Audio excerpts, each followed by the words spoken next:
do when your mind says, stay home, you're safe, relax, but you have to go out in public anyway?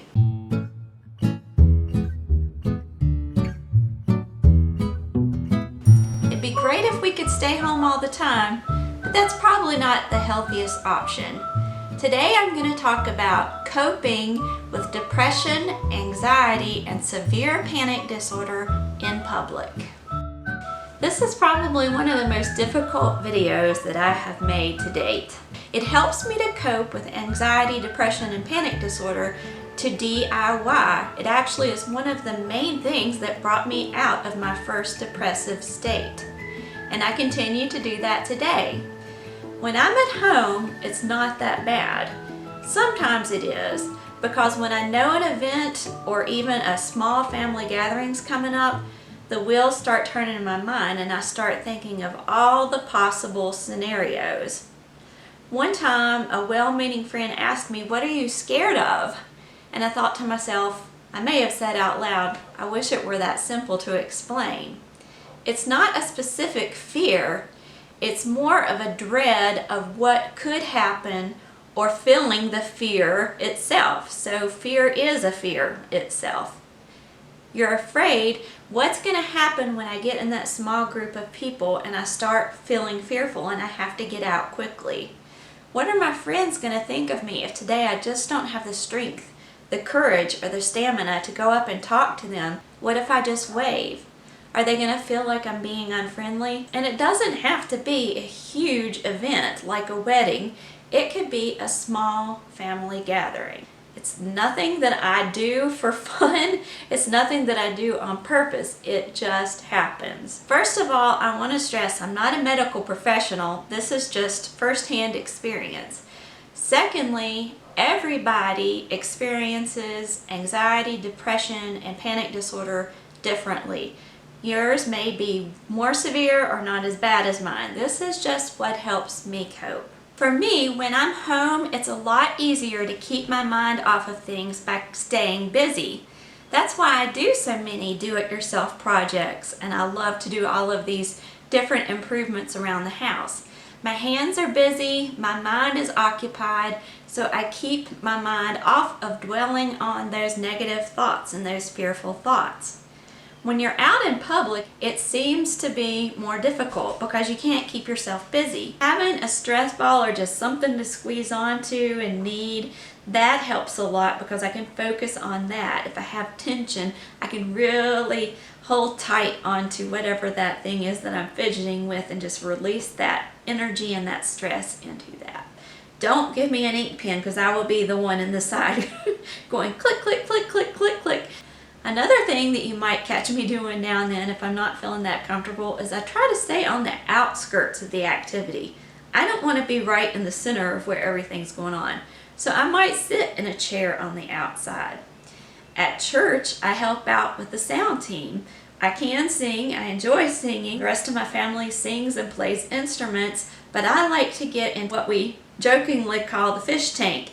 It's a nice, silent sound booth that has a glass in front so that we can see the stage and everything. We have an awesome church with lights and fog machines and all of that stuff, but all of that light sometimes will trigger the anxiety and migraines, and I was getting migraines every Sunday.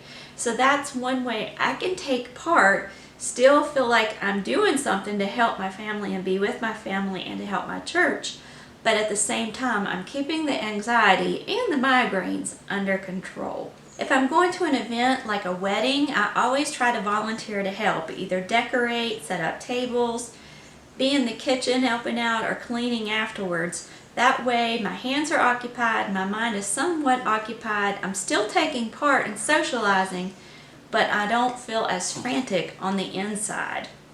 So what about the quiet times? Sometimes the quiet times can be the hardest times because that's when your mind has time to kind of reflect on these things and put yourself in different scenarios. These guys help a whole lot. I had never had dogs growing up and I didn't realize how much they can be a comfort in those times when you're worried or you just can't settle your mind, and they come over and they love you no matter what. So I don't know if you're an animal person, but puppies sure do help the situation, don't you? Don't you? Yes.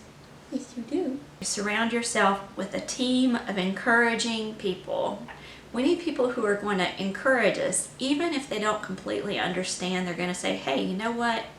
She's not feeling up to par today. She can't come over. That doesn't mean she doesn't like me. That means she's having a hard day.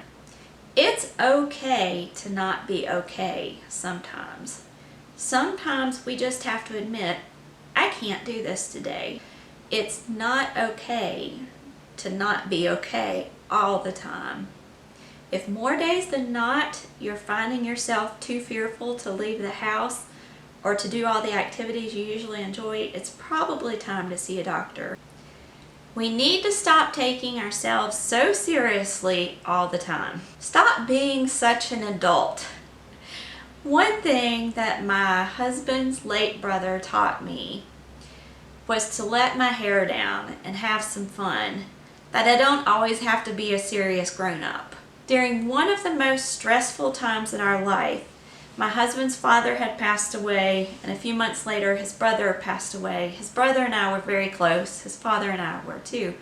But it was one of the hardest times that our family has ever experienced. A week or two after my husband's brother's funeral, my 2 young daughters and I went to a local mall, and as we walked in the door, there was this parade, this line of giant robot riding toy animals as we went in that you could rent to drive around the mall. It was for kids, but before I knew it, I found myself climbing on top of a giant panda. I was all dressed in my jacket and my scarf like a serious adult.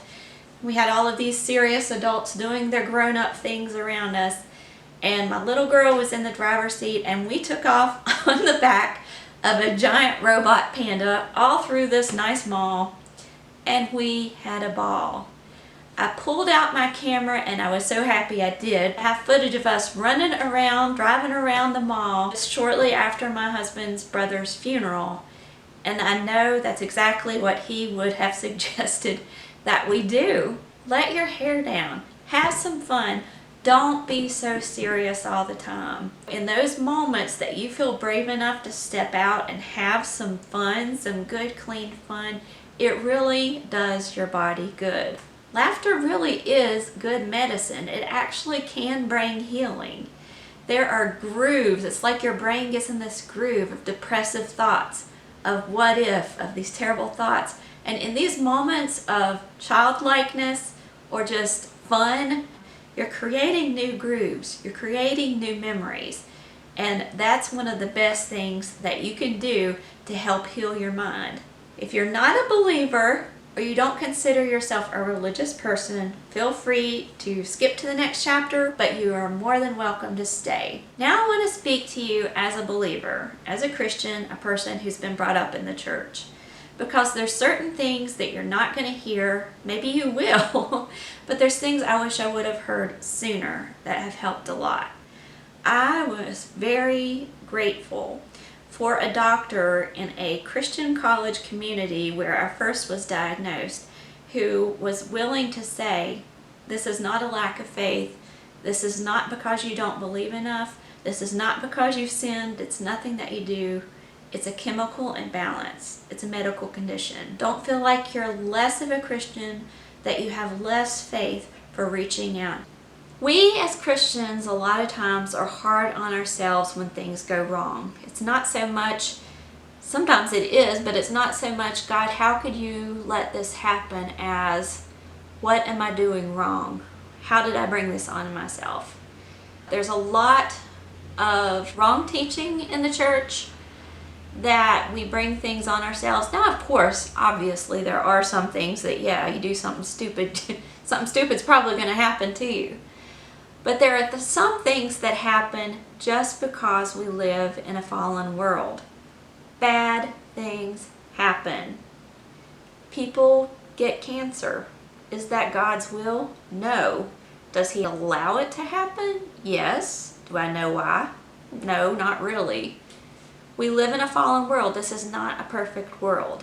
So bad stuff is going to happen. It doesn't necessarily mean that bad things happen because we personally sinned, or we don't have enough faith, or we just don't praise God enough or go to church enough. That's not true. That's not the way it is. We live in a fallen world, an imperfect world. All right, so we accept the fact we live in an imperfect world. Bad things are going to happen. We're living with this condition. Some people are living with cancer. Some people are living with diabetes. They take medications. They get treatments.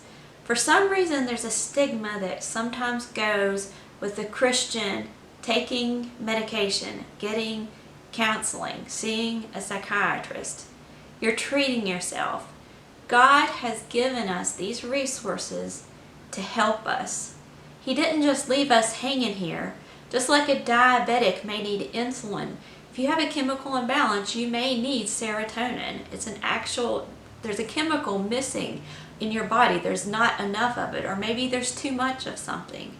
So there is no shame in accepting what God has given people the wisdom, the knowledge, and the understanding to help you with. It's okay. And if you're a Christian out there and you have found yourself saying they just take a bunch of medicine, they don't have faith, think about that again. Think about if you had a child who was diabetic, and if they didn't have that insulin, they may pass away. Think about a loved one if they get choked. Do you want to just say it's God's will, they don't have enough faith, just let them choke? No. You want somebody who knows first aid, to do the Heimlich maneuver on them, get that out of their throat. You know, if they're not breathing, to do CPR, to get help. Think about that the next time you put someone down for not having enough faith to overcome depression, anxiety, or a severe panic disorder.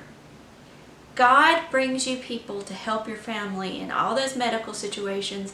Why would He not want people who are depressed, have severe panic disorders? Why wouldn't He want them to get help? I think it's okay to use the gifts that God has given us through medicines, medical professionals, the wisdom and the knowledge to help cope with these day-to-day pressures. Because sometimes it is too much to bear. Sometimes it will crush you. You need to ask for help during those times. Having said all of that, keep in mind that we are not a diagnosis. I am not depression. I am not panic attacks. I am not an anxiety disorder. I am a person who deals with these things. They are a part of my life. They are not my life. They are not going to define me. Do I have hard times sometimes? Yes, it's okay to admit that. But don't allow the diagnosis to become who you are. You are so many other things. You are creative. You are kind. You can help other people. On the times when we're feeling good, it's great to encourage other people because we know what it's like. We can help each other. We can build each other up. It helps me to help other people. It helps me to help you. And I hope this video has helped. I'm sorry if it was too heavy. I really felt like this is something I needed to say today. If it's helped you, please like the video, share the video if you know anybody who does struggle with depression, anxiety, or panic disorder.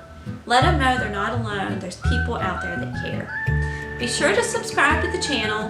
Material's not always this heavy. I do a lot of do-it-yourself projects, home improvement, and some inspiration on Wednesdays. Thanks for joining me. I'll see you next week.